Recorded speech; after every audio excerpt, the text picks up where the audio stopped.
car, SUV, or truck, guess what? You're in luck. Frontier Motors. Hello and welcome to the Frontier Motor Show. My name is Iven, owner of Frontier Motors, and we are bringing this show live from the Cowork Annex in Downtown Pensacola on Halifax Street. We've been doing this show for going on 23 years, maybe even a little bit more than that, going with Blab. And you're probably watching this on either satellite or cable. And we've gotten a lot of response from this show from people that have said, well, that's a very interesting show because we don't talk about what we have for sale at Frontier Motors. What we talk about is how Frontier Motors can help you when you're in the market for a vehicle, which is quite unusual. Most dealers that you see shows on TV, it's all about the cars they have, the good deals they have, and how they take care of you at the sale and all that stuff. Well, that's all good, but when it comes down to giving some free advice, when we have a customer that comes in about buying a car, whether it's from a relative or perhaps maybe somebody at work, or maybe even just another dealer, and you want to know if it's a good deal, a mediocre deal, a bad deal, we are the go-to dealer that you're going to go for free advice. Now, in this half an hour show, we also talk a little about what's going on in the car industry in our neck of the woods here in Pensacola and also nationwide. And also tell you a little bit about Frontier Motors and what sets us apart from the competition when you are in the market for a car, which might not be right now. But that's why you might want to stay tuned, because one of these days, you're going to be in the market for a car and you're going to think, well, where should I go, especially if you're out to save money. And I always talk a little bit about the depreciation, why you would buy a vehicle that maybe is a half a year old or 1 year old versus a brand new one. And Consumer Reports last year put into writing what I've been talking about for years, that the average new car was $36,000 last year, and the first year depreciation is 27%. Well, when you multiply that out, that means in the first year, if you bought a brand new car last year, you decided to switch this year, you would lose approximately $9,200 in 1 year alone. Now, if I'm able to take advantage of that and buy that vehicle, for example, at $9,200 less than a brand new one, still has factory warranty, still has very low miles on it. Even if I put a profit on it, even if I'm buying at the auction and shipping it to me, for example, if I buy one in Orlando, it costs about $300 to get it home. The auction fee is about $300. The buyer gets $300. Figure $300 to clean it up and change oil and get it ready. And even if I marked it up $2,000 after that, so I could make a profit on the car, you'd still save about $6,000 on the average on a 1 year old car. Now, there are times when it's way more than that. The more expensive car you're looking at, the bigger that 27% becomes. An example would be if you're looking at a $100,000 car that's brand new, the first year it would depreciate on the average $27,000. So even if a dealer marked it up considerably, you'd still save about $20,000 over a brand new one if you were looking at a highline car like a Mercedes or a BMW, an Audi or Jaguar or something like that. On the average, some are less than others. I use the example of a Toyota Corolla. Today I bid on a Corolla in the Orlando auction.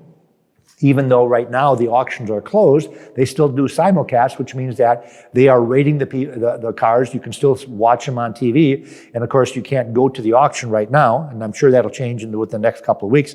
But if the vehicle is rated a 5, which means it's perfect, auction scale is not 1 to 10, it's 1 to 5. This car is rated at 5. It has 1,000 miles on it. If I get it for the bid that I'm putting it, I'll be able to sell that car for $16,500. It has a 21.5 window sticker. So based on that, you're looking at a difference of about $5,000 over the list price of a brand new one. Even if you can get a $1,000 discount and a $1,000 rebate, you're still saving $3,000, and the car has, I believe it had 1,100 miles on it, a little over 1,000 miles. These are just some of the examples I'm talking about when we're talking about what should you buy a new car or should you buy a used car. I'm going to give you the other example, and one of the examples I just got my new Consumer Reports. Where is it at? The one I wanted to show you. Yes, it talks about third row SUVs, which are the best third row SUVs. Consumer Reports just rated the Kia Telluride and the Hyundai Palisade as the number 1 and the number 2 vehicles. There's an example that if you came in, matter of fact, I have a couple customers in the last 6 months that have come in and said, hey, can you get me one of these cars? I can get you one of those cars. If you don't know what those are, that's Kia's and Hyundai's new third row SUV. Absolutely gorgeous. If you see one going down the road, you'll look at it and say, wow, what's that? It's a very good looking vehicle. Unfortunately, they haven't come down in price yet where they're a bargain if you're going to buy one that's 1 year old. And I'd be the first one to tell you that. But then if you go down to the Toyota Highlander, which is number 3, they're all rated about the same, by the way. So they're all in the same group. Highlander is one of my favorite cars to sell because it's a Toyota, no issues, and very good looking. And on that particular vehicle, on a 1 year old one, I can save you about $5,000 over a brand new one. With low miles on, I'm talking about under 10,000, single digit miles, maybe 3,000 to 9,000 miles, still in the factory warranty.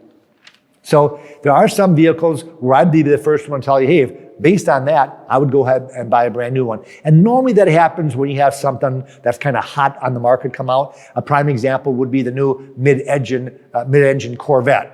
Those cars right now are selling for list, if not over list price, if you can even get one. Some of the dealerships are already sold out for 1 to 2 years in advance. Now that car is not going to become a car that I'm going to be selling on the used car lot for probably 2 years, which is a long time. Normally after 6 months, the pizzazz wears off. I remember when the new Mustang came out about 3 or 4 years ago, the Mustang was really hot. 6 months later, you could buy one for close to invoice, and the used ones were depreciating like crazy. So you always want to keep an eye on what's going on in the market, and that's why you would call Frontier Motors to get that free advice. Now, let's say you're going to buy a brand new car, you've saved all your life, and you said, hey, I'm going to buy at least one brand new car, so why would you stop at Frontier Motors? Well, a couple of reasons. Number one, we have the new car cost guides at Frontier Motors. What that means, I've got the books. Well, we don't call them books anymore because everything's online, but I subscribe to the invoice of any brand new car. So I can tell you what the dealer paid for that car, what the option packages are, how much the options cost versus the base price of the vehicle. Is there a markup on things like shipping? So I can tell you what the dealer paid for the car. And if you know that figure, it's probably a lot easier to make a deal with that dealer if you know what that figure is. And usually the figure, the markup is a lot lower than what people think. I remember when I got in the car business in the early 70s, the markup on a brand new car was 25%. I remember selling a Chevrolet Caprice. That was a $10,000 car. Well, our dealer cost on that car was $7,500, had a 25% markup. That's changed. The average markup now is somewhere between 4 and 10%, depending on the model, if it's a truck or a SUV or a car, which is not a lot of markup. So most of the discounts come from incentives and rebates. But I can tell you what the dealer cost is, what you should pay for the car. The second thing I can help you with if you're going to buy a brand new car is give you an appraisal on your trade-in. Now, the way I always work this, if you're going to buy a brand new car, get your best possible deal, then toss them the keys and say, now what will you give me for my trade-in? So don't work off the list price. If some vehicles you can get a $2,000 or $3,000 discount plus a rebate after that, you want to use that figure, and then you want to find out what will they give you off of that for your vehicle, which is called the wholesale value. Not so much the trade-in value. People get confused on the difference between wholesale and trade-in. Trade-in is what you get off the list price of the vehicle. Once they discount the vehicle, then you get wholesale for yours, and we're going to tell you what a fair wholesale value on yours is going to be. So if I tell you the wholesale value is $20,000 on your car, and they tell you it's $18,000, well, you can use my figure to work them on the price and get yourself a better deal. Now, why would we do that for nothing? No charge? Well, one reason is because if we help you get a deal on a car, you might be apt to send us some of your friends and relatives and coworkers when they say, hey, I want to buy a used car, where should I go? And you're going to say, well, go with those guys over at Frontier Motors. You know, I wasn't even buying a car from them, but they helped me out and they got me a deal on the car. A couple of other things that we can offer you is that let's just say that you're going to do what I'm telling you to do, and that's buy a pre-owned car / used car. And when I talk about used car, I'm not talking about somebody else's headache. Every once in a while, I have a person walk in And they'll say, well, I'm not going to buy a used car because why would somebody get rid of a car that's 6 months old with 2,000 miles on it? And I say, I really don't care as long as it's a good car. In other words, as long as there's no issues. With these days of history reports, you can find out if there's been any issues with any car. If it's a lemon law buyback, for example, which is very minute, but it's possible, it has to be on the title. If there's an odometer problem, if it's been in an accident, even if it's a minor fender bender or a major one, you'd want to know about it. I don't really worry about a minor, but if it's a moderate or a major accident, of course that's going to affect the value of the car. So these are things that we look at before we buy that car. The nice thing about buying it at the auctions, I get a guarantee on the car. If the car is not as described, I can send it back, which I can't do when you buy from a private individual. If you buy from a private individual and you find something out afterwards, if you weren't told the truth, for example, you're pretty much stuck with it. But at the auction, if I find out something's wrong, I can send it back. So that's why I like buying at the auction. So when I buy a car, last month I bought 4 Honda Ridgelines at the auction. The highest mileage one, I believe, had 25 miles on it. That's the highest mileage. Now, I do a lot of research. I know what the rebates and incentives are a brand new one. I want to be able to save someone at least $3,000 to $4,000 off of that. So I do the research to make sure I'm buying them low enough, and then the auction guarantees them. Now, I have a buyer at the auction, so he can tell if it's a non-smoker. He can tell if it's got scratches or kinks in it. He can tell if if the wheels got curved or something like that. So the buyers at the auction will see all those things. But that way I can put the vehicle on the market and assure you, the buyer, that you're not getting a car that has problems or issues. Because people always worry about that. Even Consumers Report says if you're going to buy used, and that's one of the reasons they came out with this graph like I talked about. First year depreciation, $9,100. Second year, if you keep a car for 2 years and sell it, the average depreciation is $12,600. In the third year, you lose 46%. Let's round it up to 50. You lose almost half the value of a car after 3 years. Why would you buy new? Why wouldn't you buy that car 1-year-old, 2-year-old, or 3-year-old? And that's what Consumers Report says, that these cars have so much life left in them. Matter of fact, I brought an article, if I can find it here, and Consumers Reports has an article that says which vehicle is, well, actually this was not Consumers Reports, this was in the automotive news. And it said vehicles most likely to hit 200 to 300,000 miles. So a vehicle is not used up when it has 15,000 miles on it, folks. And there are a lot of, matter of fact, large SUVs were the most likely, I'm getting off track a little bit, but I love this article. It says large SUVs were most likely to hit 200,000 miles. The number one vehicle is a Toyota Sequoia that would hit at least an average of 200,000 miles. And they go on to say at the end of the article that in addition, 6 of the models mentioned, which would be the Sequoia, the Suburban, Tundra, Tacoma, 4Runner, and Expedition are likely to hit 300,000 miles. And folks, I'll give you an example. We've got a Sequoia on the lot right now. I think it's a 2010. It has 191,000 miles on it. I can sell it for $9,800. And people say, well, 191,000 miles? Well, according to this article, that's the most likely vehicle to make it to 300,000 miles without a major problem. So this car has a lot of life left in it, and for $9,800 to get a large third-row luxury SUV, that's not a bad deal. Now, I want to let people know out there, of course, the way that I make money is by selling cars, so we're not telling you to keep your vehicle for 300,000 miles. But for those of you that need a large vehicle, are on a limited budget, or maybe you're not on a limited budget, you just don't want to spend a lot of money on a vehicle, you can buy a Sequoia or an Expedition or a Tundra or a Tacoma and have that, and be assured that on the average, it's going to make it to 300,000 miles. I thought that was a pretty good article. And they analyzed 13.8 million vehicles that were in that 2000 and 20-year-old vehicle. So up to 20 years old is what they used. Very, very interesting. Now, we talked about a couple things that we can help you with. I always bring, my buddy Dave Ramsey does a commercial for us, and He picked us, by the way, to do a commercial. The first one he ever did, he did for us for free. And he picks one dealer in a metro area. And he only picks a used dealer because he doesn't recommend you buy new, because he's the money guru, Dave Ramsey. So he's not going to tell you to buy a brand new car, but he will tell you to buy a used car. So they do a lot of research before they called us and said, hey, we'd be willing to do a commercial for you. And I said, I don't think so. Well, after he did it, I said, I'm in. He does such a good job, and people really follow him and respect him. And he's helped put us on the map by so many people coming in to either purchase a vehicle from us, but not only that, also to sell a vehicle to us. And that's one of the things that he talks about when he does his little baby steps about, if you want to get out of debt, why don't you go from a 3-car family down to a 2-car family, or 2 to 1 if you can make it, or even if you can do without a car, with Uber these days, you might be able to do without a car and come in and sell us that car. Let's see what he's got to say.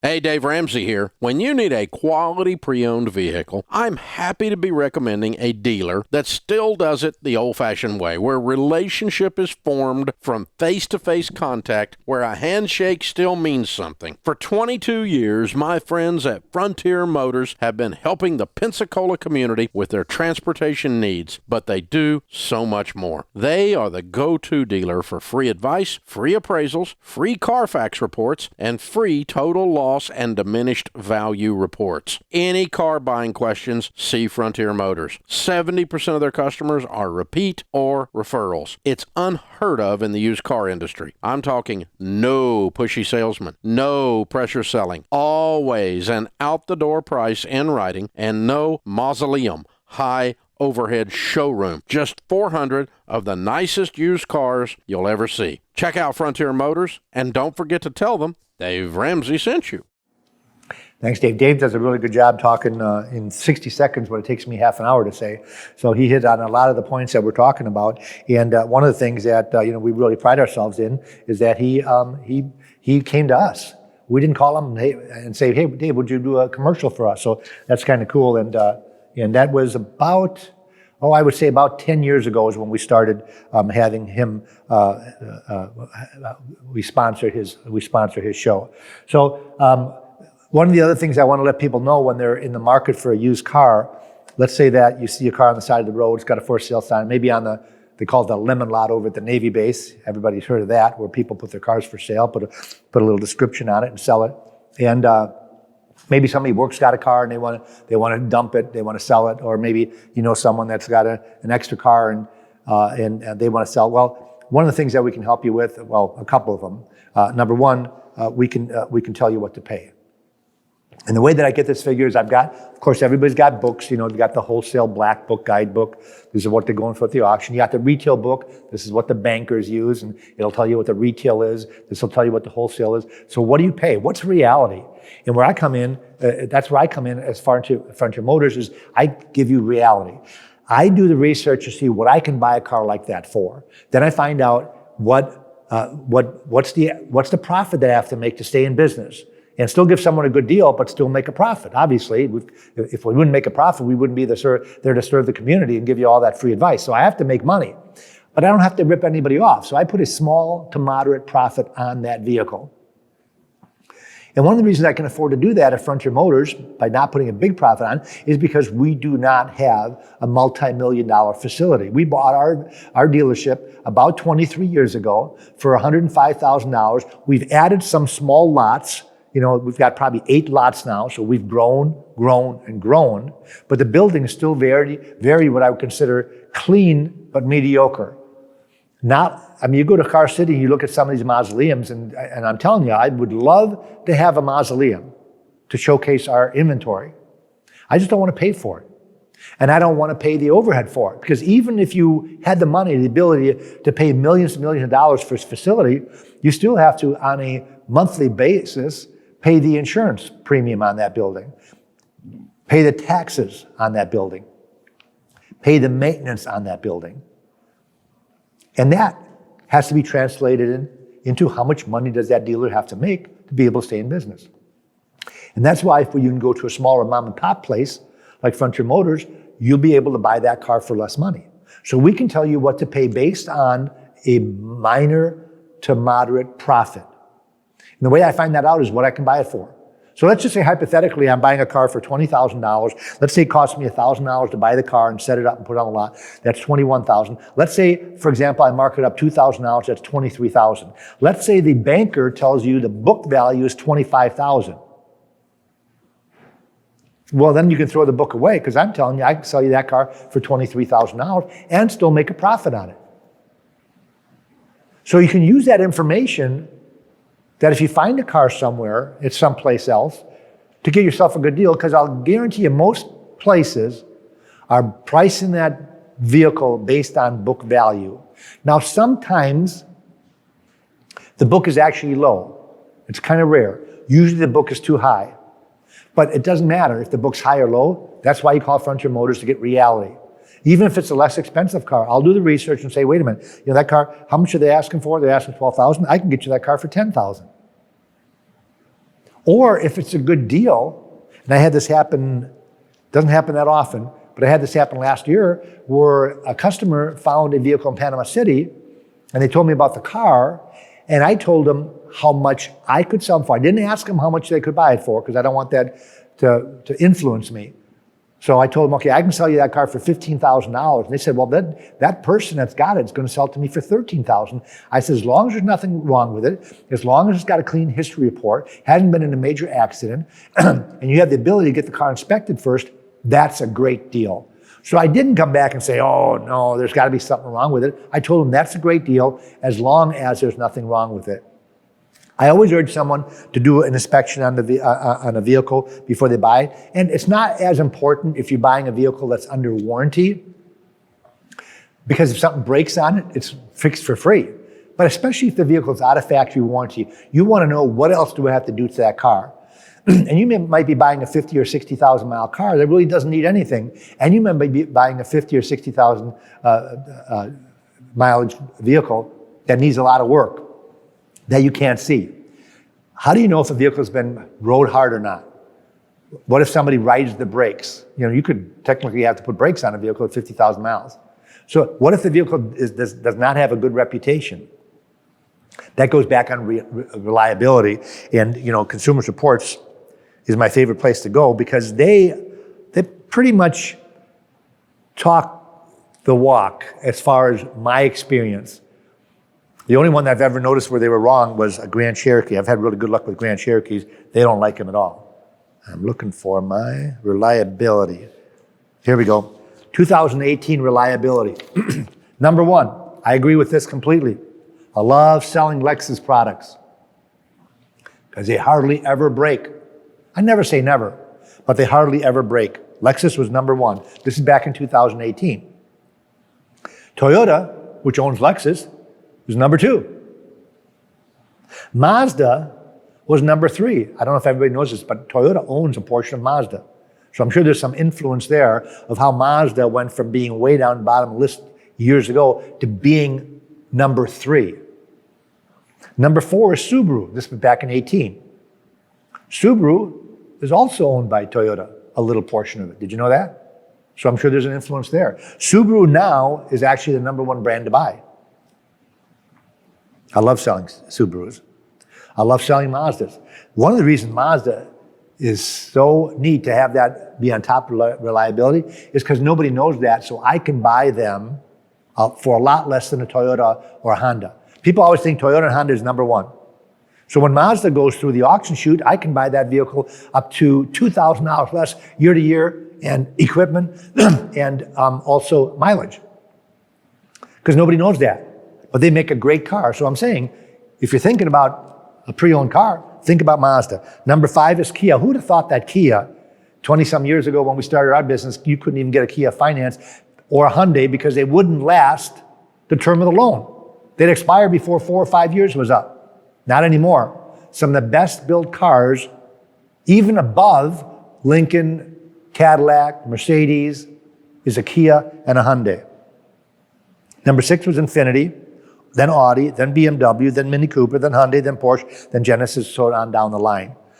Very interesting. That's just reliability. In the next show, I'm going to talk about overall brand, which one is the best one, which one's the best one to buy. Now, one of the cool things about Frontier Motors, getting back to Frontier Motors, is that if you're thinking about, for example, a third row SUV, come to Frontier Motors.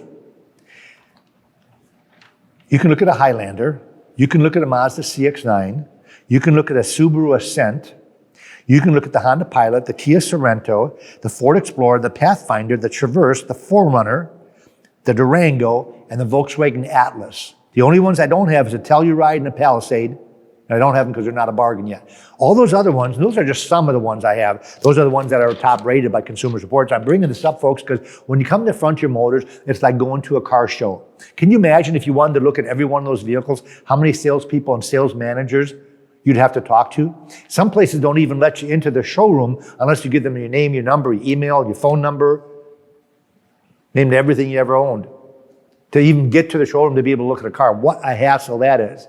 At Frontier Motors, our salespeople unlock all those cars every morning.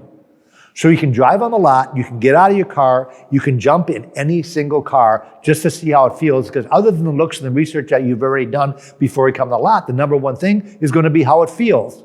Number two thing is going to be how it rides. The number 4 or 5 or 6 thing is actually the price of the vehicle. You're not going to buy it unless you get a good deal, so that's obviously common sense. And this day with the internet, everybody can pretty much figure out what a good deal is or not. At Frontier Motors, we pride ourselves, by the way, in giving you that out-the-door price in writing without doing that back and forth thing. We can do that on the fender of your car, or you can come into the showroom. When I say showroom, we really don't have a showroom. You can come into the office. And within a matter of minutes, our sales manager will give the salesman the bottom line price, and that includes the bottom line price in writing, taxes, title, doc fee, any type of fees that have to be included in that transaction are going to be on that. And we're going to circle it, and we're going to give you a copy of it, so if you want to go car shopping, if you haven't already, you'll know what our price is, so you can compare apples to apples. We can also run the window sticker of that car so you can compare the features of that car. Because sometimes you might run into another car that might be the same price or lower than ours, but it doesn't have the features that ours has. And when I say features, the number one thing I'm talking about features is safety features. I think those are the most important thing. And these days, the safety features are what can make or break the sale if you don't have the cool safety features. We'll get into that in the last segment. Again, Frontier Motors. You can find this show on YouTube. So if you just go to YouTube and put in Frontier Motors, if you have anybody that's interested in a car, have them find out a little bit about us. You can also see us on Facebook. We've got a great Facebook page. If you Google Frontier Motors, we're the first Frontier Motors in the nation. There's about 5 or 6 of them in the nation. We're the largest one. We sold the most amount of cars, and we have the largest inventory, anywhere between 350 and 400 cars in stock. That puts us on top of the heap. And we'll have 40 to 50 detailed photographs. They all have pricing on there. There's a link to our website, of course, and a link that if you want to talk to someone and get the bottom line price in writing with all the fees on there, because you might not know what the tax and fees are. So check out our website. And give us a call. Nobody does that anymore, but call us up and tell us what you're looking for if you don't see it on the website. We have a great locate service. We can find almost any car. And lastly, with only 30 seconds left, I want to let you know that if you've got a vehicle, don't put it on a Craigslist. Don't put it on Marketplace. Bring it to Frontier Motors. Write a check. We'll write you a check, and you'll be done with it. So much simpler than having people come over to your house, especially in this environment. So again, Frontier Motors, 230 Beverly Parkway, Pensacola, Florida. Thanks for watching and listening. Have a great day. Auf Wiedersehen. Got the best deals that can't be beat. Don't overpay. Come in today. Doing business the old-fashioned way. Frontier. We got the right price. Frontier. We'll treat you mighty nice. Frontier Motors. Low overhead country.